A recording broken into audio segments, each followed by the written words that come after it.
Hello, here is the news at this hour from Tstv. I am Olaide Amosu. Here are some major headlines. COVID-19 frontline workers protest unpaid hazard allowance in Abuja. FASORANTI, CLARKE, NWODO, 13 others sue BUHARI over lopsided appointments. Banks shut down in Oyo State over COVID-19 cases. And on the foreign scene, Brazil becomes a second country to pass 50,000 deaths. And in sports, Madrid go top after beating Real Sociedad 2-1. Now the news in details. Eminent socio-cultural leaders from Southern and Middle Belt Nigeria have sued the President Muhammadu Buhari for 50 billion naira over marginalization of the people of the region and the appointments to security, quasi-security agencies and strategic agencies of government. The 16 plaintiffs filed the suit marked FHC/ABJ/CS/595/2020 at the Federal High Court in Abuja on June 8, 2020.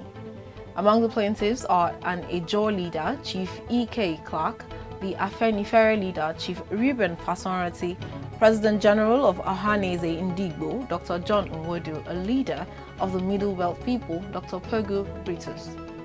The Federal Republic of Nigeria, Buhari, the Attorney General of the Federation and Minister of Justice, Abubakar Malami, Senior Advocate of Nigeria, the Clerk of the National Assembly, Mohammed Sani Omoluri, and the Federal Character Commission are the defendants sued in the suit.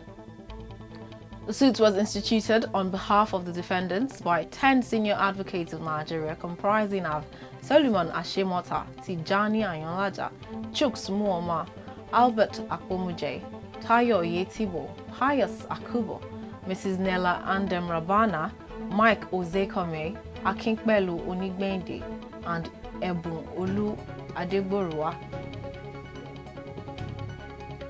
Coronavirus frontline workers have protested the non-payment of their hazard allowances in Abuja. It was gathered that the protesters comprised the COVID-19 emergency response team, including investigators and sample collectors, alleging that their hazard allowances have not been paid for 3 months. This is coming shortly after the Minister of Information and Culture, Alhaji Lai Mohammed, said, "We have paid 9 billion naira as premium for group life insurance to all our health workers and over 4.6 billion naira as special hazard allowance to health workers, as already acknowledged in at least 35 hospitals."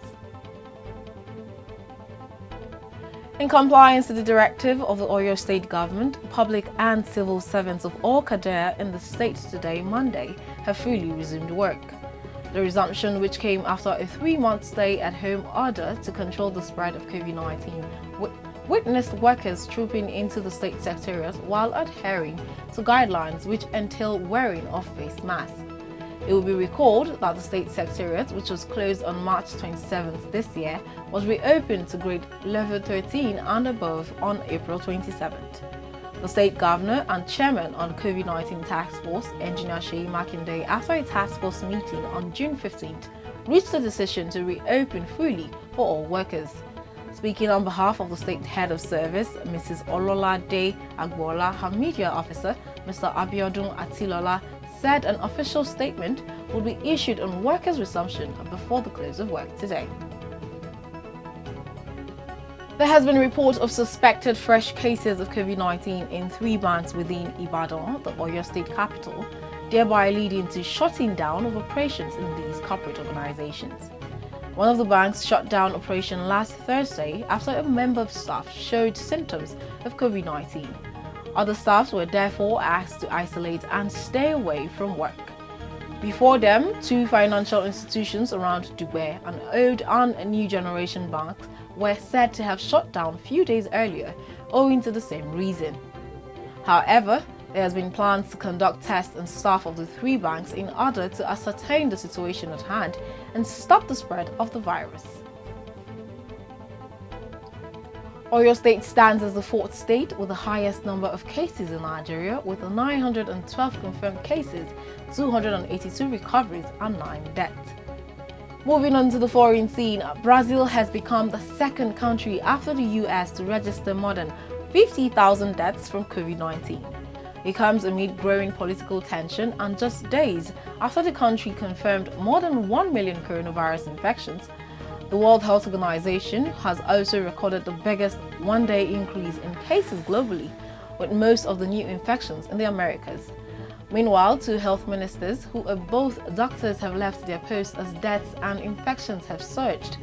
The first was sacked by Mr. Bolsonaro, and the second resigned after disagreeing with the president.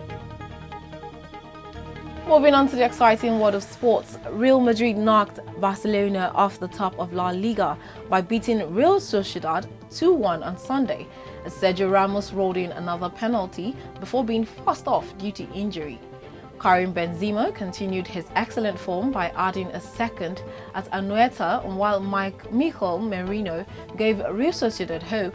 With 7 minutes left, Madrid held on to go above Barca and head-to-head. Real Sociedad were contenders for the top four before the 3-month suspension, but a draw and 2 defeats since the restart lifts them 6th and 5 points adrift. With that, we've come to the end of the news. A recap of the headlines. COVID-19 frontline workers protest unpaid hazard allowance in Abuja. FASORANTI, CLARKE, NWODO, 13 others sue BUHARI over lopsided appointments.